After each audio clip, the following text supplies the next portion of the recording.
भगवान महावीर के चरणों में शत शत वंदन नमन। आप सभी को मेरा सादर जय जिनेंद्र। 25 बोल की श्रृंखला में आज हम 17वें बोल के बारे में जानेंगे। 17वें बोले लेशिया 6। योग व कषाय की तरंग से उत्पन्न होने वाले जीव के शुभाशुभ परिणामों को लेशिया कहते हैं।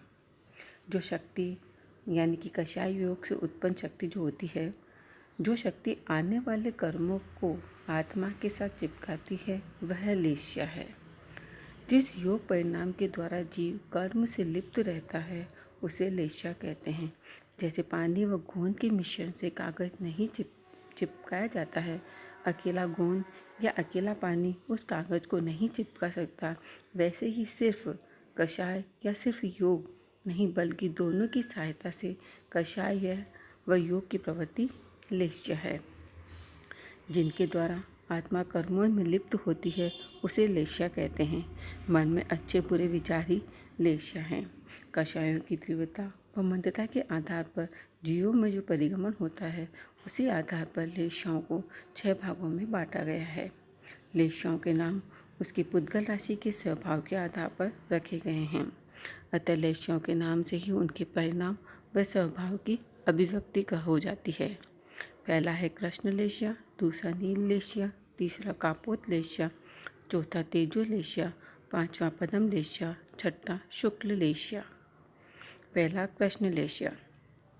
जिन जीवों के परिणाम अत्यंत क्रूर एवं निर्दयी होते हैं, जो तीव्र हिंसा, झूठ, चोरी आदि प्रवृत्तियों में रत रहते हैं, ऐसे जीवों के परिणामों को कृष्ण लेशिया कहते हैं। अर्थात जो अत्यंत रौद्र परिणामी, अत्यंत क्रोधी, मत्सर भावयुक्त, धर्म से दूर, निर्दयी और वीर भाव वाला होता है, उसमें कृष्ण लेशिया की अधिकता होती है। इस लेशिया वाले जीव का जीवन धर्म शून्य होता है। दूसरा आता है नील लेशिया। जो जीव हिंसा, झूठ, चोरी आदि पाप प्रवृत्तियों में रचे बसे रहते हैं, बहुत समझाने पर उन प्रवृत्तियों में कमी ला सकते हैं, ऐसे जीव धार्मिक भावनाओं से कोसों दूर रहते हैं। उनके परिणामों को नील लेशिया कहते हैं। अर्थात जो आलसी हो, मंद बुद्धि हो, स्त्रियों में लुप्त हो, दूसरों को ठगने वाला हो, भयभीत हो, सदा मान रखने वाला हो, ऐसे व्यक्तियों में नील लेशिया की अधिकता होती है। कापोत लेशिया। तीसरा, जो जीव आचरण में वक्र, कपटी, अपने दोषों को छिपाने वाला, दुर्वचन बोलने वाला, चोरी एवं द्वेष करने वाला हो, ऐसे जीवों के परिणामों को कापोत लेशिया कहते हैं। जो जीव सदा शोक में आकुल रहता है, रुष्ट रहता है, पर निंदा में और आत्म प्रशंसा में लगा रहता है, संग्राम में मृत्यु चाहता है, यह सभी लक्षण कापोत लेशिया वाले जीव के हैं। चौथा, तेजो लेशिया। जो जीव विनम्र, चपलता रहित, जितेंद्रिय, प्रियधर्मी, दृढ़धर्मी, पाप से डरने वाला एवं मोक्ष पथगामी होता है, ऐसे जीवों के परिणामों को तेजो लेशिया कहते हैं। जो विद्यावान हो, करुणा से युक्त हो, कार्य अकार्य का विचार करने वाला हो, समभाव रखने वाला हो, ऐसे जीवों में तेजो लेशिया की अधिकता होती है। पांचवा है पद्म लेशिया। जो जीव अल्पक्रोधी, अल्पमानी, अल्पमायी, अल्पलोभी, जितेंद्रिय व उपशांत होता है, ऐसे जीव परिणामों में पद्म लेशिया होती है। जो क्षमाशील हो, सदैव त्याग भावना वाला हो, गुरुदेव में भक्ति रखने वाला हो, शुभ चिंतन करने वाला हो, सदैव आनंदी रहने वाला हो, ऐसे जीवों में पद्म लेशिया की अधिकता होती है। छठा, शुक्ल लेशिया। आर्त ध्यान को छोड़कर धर्म एवं शुक्ल ध्यान में एकाग्रचित जीव के परिणामों को शुक्ल लेशिया कहते हैं। जो राग द्वेष से मुक्त हो, शोक निंदा से रहित हो, परमात्मा भावों में संपन्न हो, ऐसे जीवों में शुक्ल लेशिया होती है। चित्र द्वारा लेशिया स्पष्ट रूप से समझ में आ जाती है। 6 विभिन्न प्रवृत्तियों वाले सूखे व्यक्ति आम के बाग में फल खाने गए।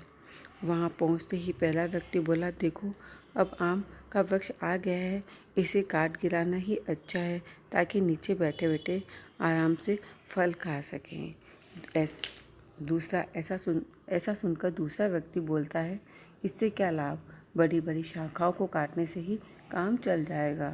तो तीसरे ने कहा, यह भी उचित नहीं, छोटी छोटी शाखाओं से ही हमारा काम चल जाएगा।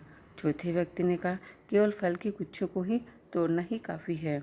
यह सुनकर पांचवें ने कहा, हमें गुच्छों को नहीं, पके पके फलों को ही तोड़ना चाहिए। जो अध पके हैं, कच्चे हैं, वो व्यर्थ जाएंगे। अंत में छठे व्यक्ति ने कहा, यह सब विचार व्यर्थ है। हमें जितनी आवश्यकता है उतने फल तो नीचे गिरे हुए ही हैं, फिर व्यर्थ में इतने फल तोड़ने से क्या लाभ। इसमें पहले व्यक्ति के परिणाम कृष्ण लेशा के हैं, दूसरे के नील लेशा, तीसरे व्यक्ति की कपोत लेशा, चौथे व्यक्ति के तेजो लेशा, पांचवें व्यक्ति के पदम लेशा और छठे व्यक्ति के परिणाम शुक्ल लेशा के हैं।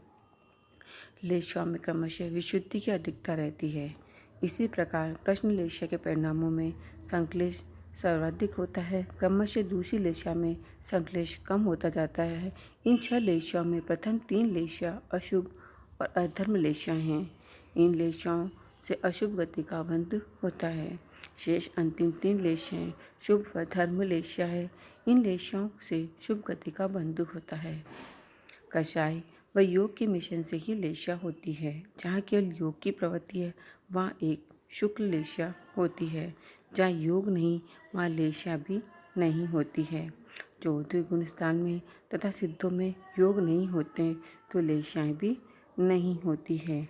मैंने आपको 17वें बोल के बारे में जानकारी दी। इसमें कुछ गलत कहा हो तस्मिच्छामि दुक्कड़म। सादर, जय जिनेंद्र।